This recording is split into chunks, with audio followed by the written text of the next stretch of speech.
What's up, everybody? As promised, we're back and we're going to break down the 8 worst foods for your beard, brought to you by us. And obviously, guys, I'm Matt with Beard Laws, and tell them who you are.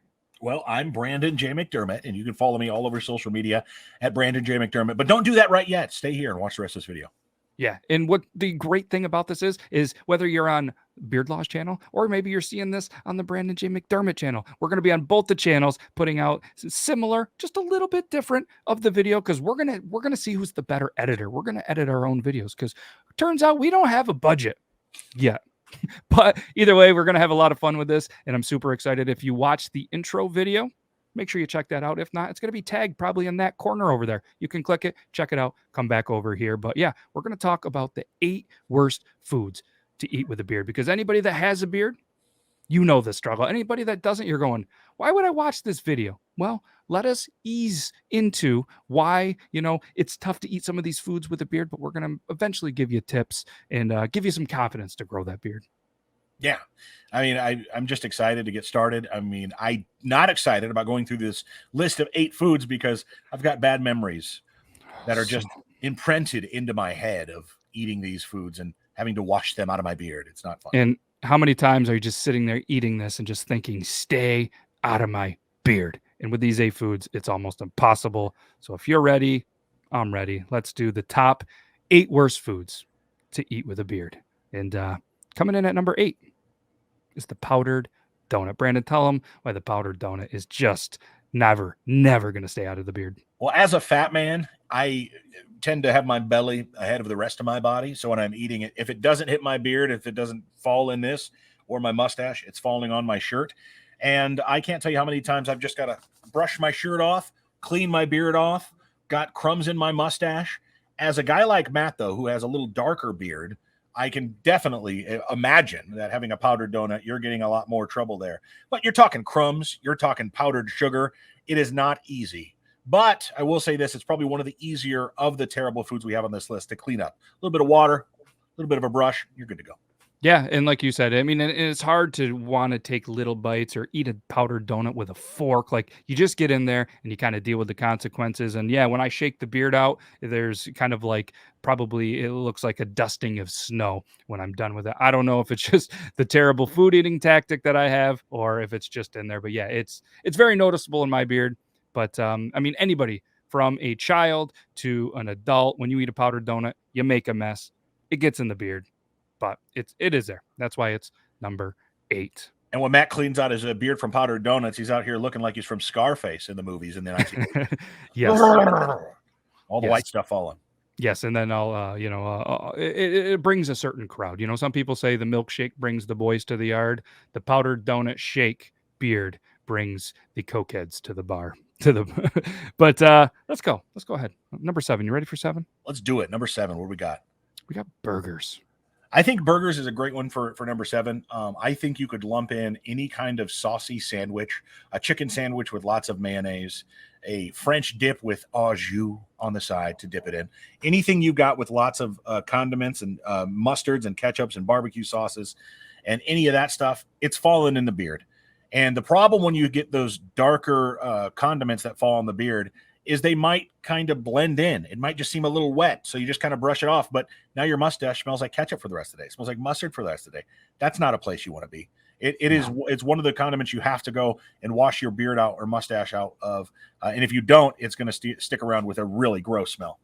Yeah, and it's another one of those foods, kind of like the powdered donut. You don't really want to sit there and eat it with a fork. You know what I mean? Not that there's anything wrong with it, but you just get in there with a burger. Maybe, if it's a big burger, 2 hands, 1 hand, and it's just one bite away, one extra grease kind of splatter or eruption of just the trickle down effect. The good thing is you don't ruin the shirt. You got a nice dress shirt on. Maybe you're at a wedding or something. And they're like, hey, we're doing burgers, which that's the kind of wedding I want to go to.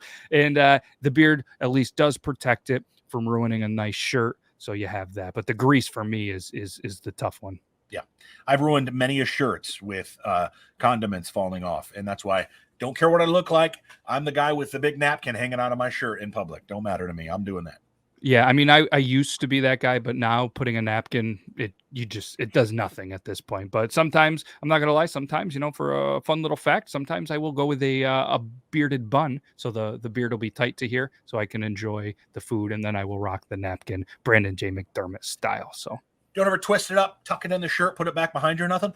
so I mean, sometimes, you can do one of these, and then it's just like, hey, look at me. But yeah, most of the time, I'll bun it up, give it a little, like, like a person with a man bun or a woman with a ponytail. Just kind of put it up there, get it out of the way, so it just doesn't get in the food. But that's There a you whole nother thing we should talk about: how much hair we eat while go. we're eating of our own. Yeah.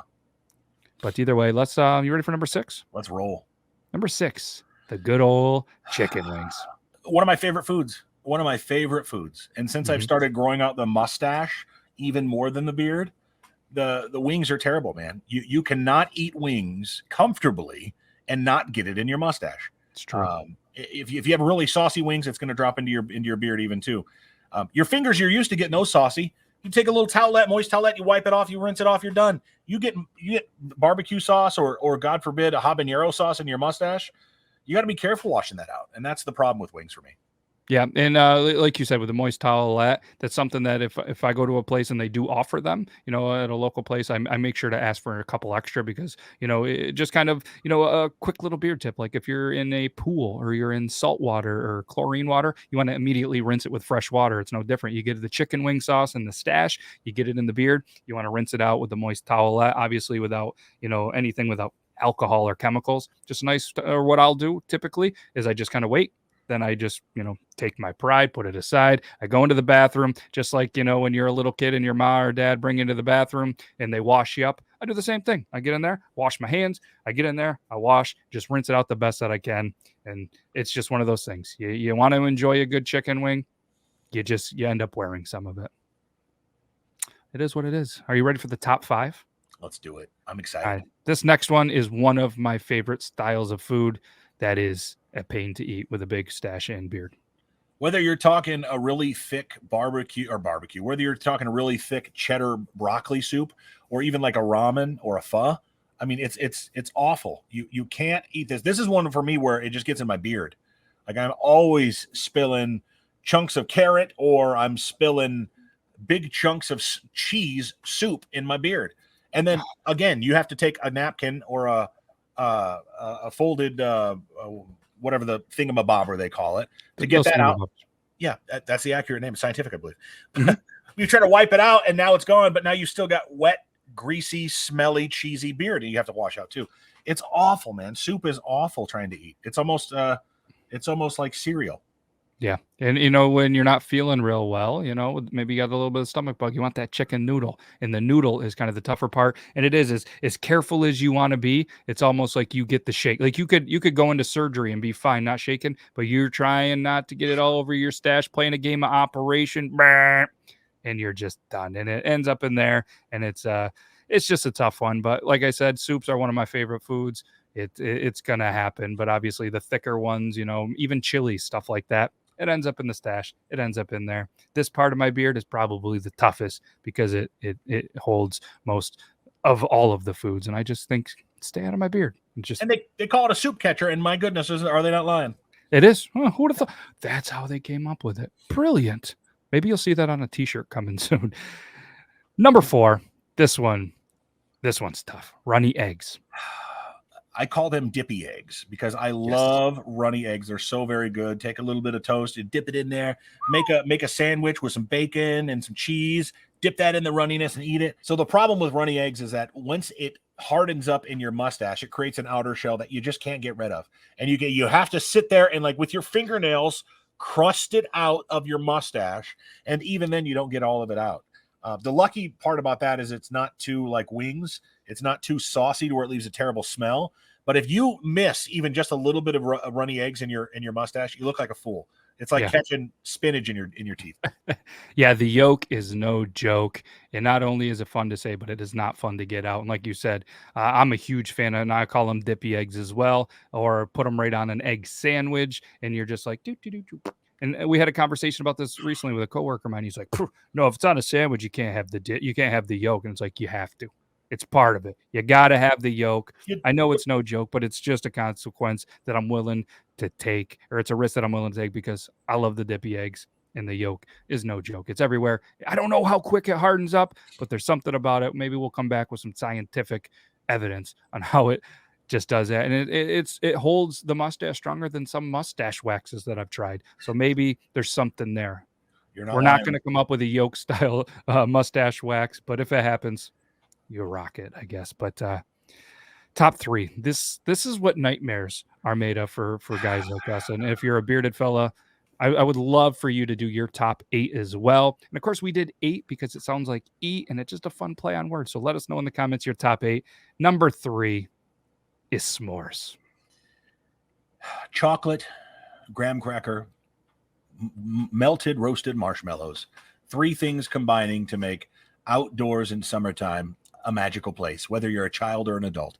But when you have a beard, no, because that marshmallow, when it melts, it's great. But when you take a bite and it gets in your mustache or your beard, it cakes up and it becomes a sticky, gross mess that you have to deal with until it's gone. It does not go away. Maybe take some dirt and just splash it on there. It'll cake up the dirt so you don't have to worry about the stickiness. But no, seriously, it's awful. It's one of the worst foods, marshmallows, to get stuck in your beard. It is the marshmallow, the stickiness of that, the melted chocolate that just hides in my beard, and then just the graham cracker crumble. And there's not really a good way to approach a s'more, breaking it. You just have to go for it, and it is a nightmare. And I got to be honest, I haven't really had a s'more in probably 2 to 3 years because it's just not working. Because typically when I'm having s'mores, we're camping, limited supplies to really clean the beard, and it's just the risk outweighs the reward to me in the s'mores. But I'm gonna venture out and have one this summer. That's my 2022 summer goal. I find myself eating s'mores like this. Yeah, I have to eat s'mores if I'm camping. It's part of it's like 87% of the reason I'm outside camping. Not sleeping on the floors in a tent, I'll tell you that. Fair enough. And this next one, number 2, this is a tough one. Ribs. Again, like wings, one of my favorite foods. The sauce of the wings, the sauce of the ribs apply here. That greasy meat, though, for some reason, rib meat seems to be so much greasier than chicken meat, than chicken wing meat. I'm going to a rib fest this weekend. I don't know how to prepare. I'm excited and scared at the same time. But yes, ribs is definitely up there for me. I would definitely mark it in the top 3. I think this is a good place for it. Yeah, it's another food that you just can't really use a fork. You can't use a knife. You just have to pick it up. You have to go for it. Yes, even when you rip them, there's just the remnants all over. And it's just one kind of that you have to eat like this. At least with some chicken wings, you can get in there and rip it off the bone. Ribs is a little, you're going to wear it. There's no ifs, ands, or buts about it. But it's number 2 for a reason. And I don't think there's a lot of people that would argue that it should be top 3. Yeah, it's not. But Brandon, are you ready for the number 1 in our opinion? Worst food to eat with a beard. Yeah, I'm ready as I can be. I know it's coming. It's the ice cream cone. And it's ice cream, but put it on a cone, and it's even more so because an ice cream cone you have to attack it. You're on offense at all times. There is no take a break. Because it's 87 degrees outside and you got to keep going. And the problem with that is that you got a mustache in the way and you're going to catch at least 18% of it on the mustache every lick. And there you are with little beads of ice cream in your mustache looking like a fool. It's awful.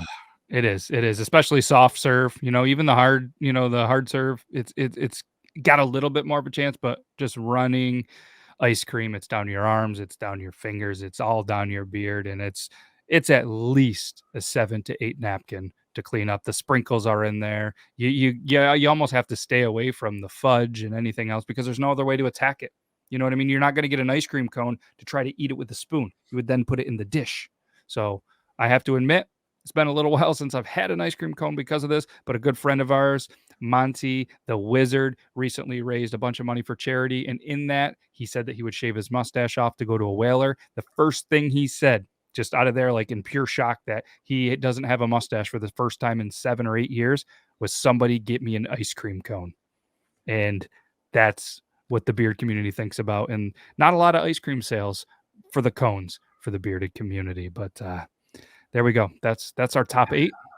And, we're going to probably sleep a little nightmarish because, there's the top 8 foods that we just went over that we want, that we just probably aren't going to dabble in. But if you like this, feel free to give it a thumbs up if you want. The whole YouTube spiel. But we're going to come back again next week with another video about this. And we can't thank you guys enough for taking some time out of your busy day to watch us. And again, I'm Matt with Beard Laws. Brandon J. McDermott, all over social media. Check the links in the description if you want. But either way, come back next time and we'll discuss more foods that we would love to stay out of our beard. Take care, everybody.